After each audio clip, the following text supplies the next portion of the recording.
Hello friends, உங்களோட டே 25 நல்லா போயிருக்குன்னு நினைக்கிறேன்.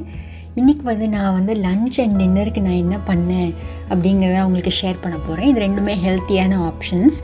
ஸோ உங்களுக்கு ஒரு ஐடியா கிடைக்கும் அப்படிங்கிறதுக்காக என் லன்ச் அண்ட் டின்னருக்கு நான் என்ன சாப்பிட்டேன் அப்படிங்கிறது தான் பார்க்க போகிறோம். வாங்க வீடியோக்குள்ளே போகலாம்.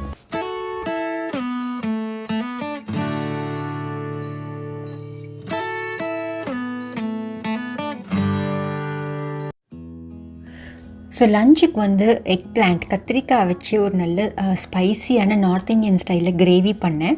அதோடு சேர்த்து flax seed, almond flour and coconut flour இது மூணும் போட்டு நார்மலாக எப்படி ரோட்டி பண்ணுவோமோ அதே மாதிரி ஒரு ரோட்டி பண்ணி ஏற்கனவே ரோட்டி பண்ணுறது நிறையா வீடியோஸில் காமிச்சிருக்கேன். ஸோ டீட்டெயில்டாக அதை பற்றி நான் காமிக்க போதில்லை. ஆனால் அந்த கிரேவி கொஞ்சம் டிஃப்ரெண்ட்டாக இருந்தது நார்த் இந்தியன் ஸ்டைலில். ஸோ அந்த கிரேவி எப்படி பண்ணுறதுன்னு பார்க்கலாம். அதோடு சேர்த்து எப்படி இந்த ரோட்டியை எடுத்துக்கிறது அப்படின்னு பார்க்கலாம். ஸோ அதுதான் என்னோடய லன்ச்சு. டின்னருக்கு ஒரு நல்ல ஸ்பைசியான சாலட் பண்ணேன். சாலடோடு சேர்த்து 2 எக்ஸும் எடுத்துட்டேன். ஸோ லன்ச் டின்னருக்கு நான் என்ன பண்ணேன் அப்படிங்கிறத டீட்டெயில்டாக பார்க்கலாம். ஸோ இந்த எக் பிளான்ட் கிரேவிக்கு ஃபஸ்ட்டு கோகனட் ஆயில் நல்லா ஹீட் பண்ணுறேன்.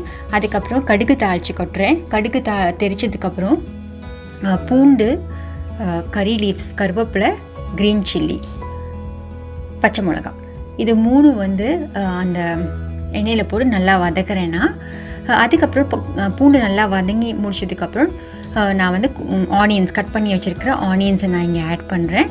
இந்த ஆனியன்ஸும் நல்லா வதங்கினதுக்கப்புறம் தக்காளி, டொமேட்டோஸ் ஆட் பண்ணுறேன்.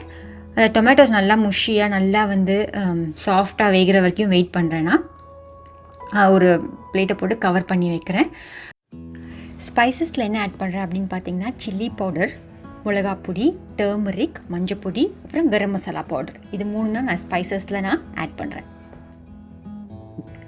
ஸோ இதெல்லாம் ஆட் ஆகிட்டு இன்னும் நல்லா கொஞ்சம் நேரம் வதக்குறேன் அந்த கிரேவியை.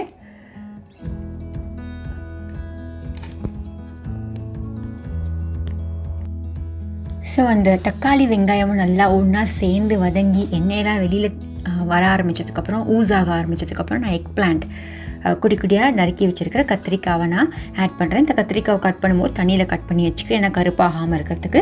ஸோ கட் பண்ணி வச்சுருக்கிற கத்திரிக்காவை ஆட் பண்ணி கொஞ்சம் வாட்டரும் சேர்த்து நல்லா கொதிக்க விட்றேன். அவ்வளோதான். அதுக்கப்புறம் சால்ட் எவ்வளோ வேணுமோ சால்ட் ஆட் பண்ணிக்கோங்க. எந்த ஸ்டேஜில் வேணாலும் உங்களுக்கு நீங்கள் சால்ட் ஆட் பண்ணிக்கலாம்.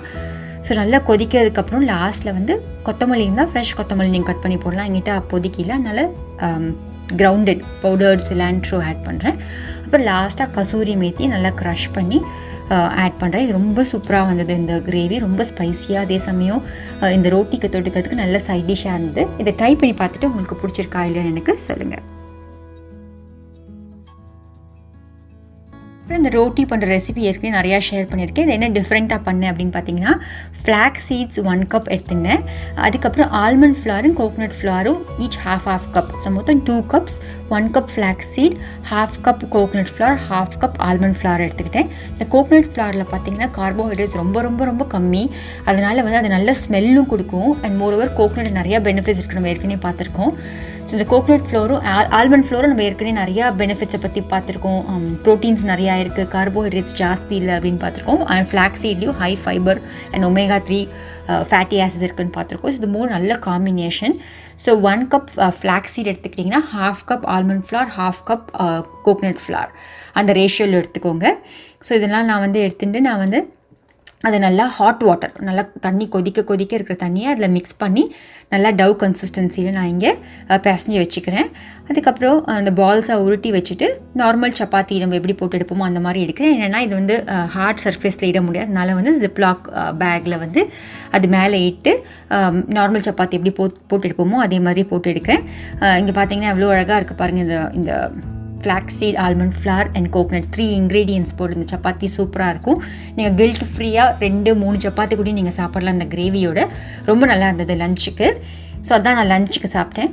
அப்புறம் டின்னருக்கு என்னென்னு பார்த்தீங்கன்னா, ஒரு நல்ல சாலட், ரொம்ப ஃபில்லிங்காக இருந்தது இந்த சாலடு.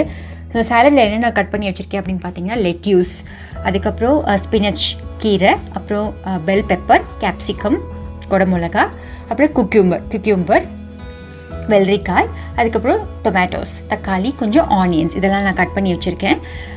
ஸோ இதுக்கு மேலே நான் என்ன ஆட் பண்ண போகிறேன்னா 2 எக்ஸ் மட்டும் சேர்த்துக்க போகிறேன். அஃப்கோர்ஸ் கொஞ்சம் கொத்தமல்லி ஆட் பண்ணியிருக்கேன்.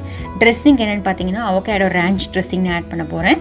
உங்களுக்கு அது பிடிக்கலன்னா நீங்கள் வெறும் salt and pepper and Lime juice இல்லையா, அது கூட நீங்கள் ஆட் பண்ணிக்கலாம். உங்களுக்கு அது கிடைக்கலனா அவகேடோ ரேஞ்ச் ட்ரெஸ்ஸிங் கிடைக்கலனா ஸோ கொஞ்சமாக ட்ரெஸ்ஸிங் ஆட் பண்ணிக்க போகிறேன். ஸ்பைஸியாக வேணும் அப்படிங்கிறதுக்காக கொஞ்சம் சிராச்சா ஹாட் சாஸ் ஆட் பண்ணுறீங்க. அண்ட் லாஸ்ட்டாக வந்து எப்போ நம்ம சாப்பிட்றோமோ அதுக்கு முன்னாடி கொஞ்சம் நேரத்துக்கு முன்னாடி லெமன் ஜூஸ் ஆட் பண்ணுறேன்.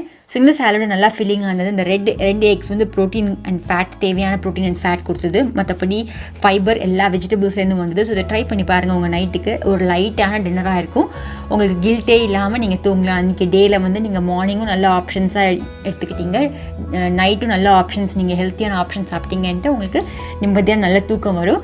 ஸோ இந்த 2 ரெசிபியும் லஞ்ச் அண்ட் டின்னருக்கு ட்ரை பண்ணி பார்த்துட்டு உங்களுக்கு பிடிச்சிருக்கா பிடிக்கலையான்னு எனக்கு மறக்காமல் காமெண்ட் பண்ணுங்கள். உங்கள் டே 25 நல்லா போயிருக்குன்னு நினைக்கிறேன். அப்படி போகலனாலும் பரவாயில்ல ஃப்ரெண்ட்ஸ். உங்களோட டயட் அண்ட் ஒர்க் அவுட் ரொட்டீனை மறக்காமல் போஸ்ட் பண்ணுங்கள்.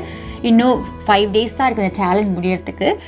ஸோ ஆரம்பத்தில் இருந்த எனர்ஜியும் எந்தூசியாசமும் இன்னும் கண்டினியூ ஆகும்னு நினைக்கிறேன். ஸோ மறக்காமல் நீங்கள் என்ன சாப்பிட்டீங்க, உங்கள் டே எப்படி போச்சுன்னு போஸ்ட் பண்ணுங்கள். எல்லா கமெண்ட்ஸும் நான் படிச்சுட்டே இருக்கேன். ஸோ நாளைக்கு உங்களோட நான் டிஃப்ரெண்ட்டான வீடியோவில் நான் உங்களை சந்திக்கிறேன். அது வரைக்கும் உங்கள் உடலும் மனமும் ஆரோக்கியமாக இருக்குது. என்னல் வாழ்த்துக்கள். சீக்கிரம் பார்க்கலாம் ஃப்ரெண்ட்ஸ். பாய்.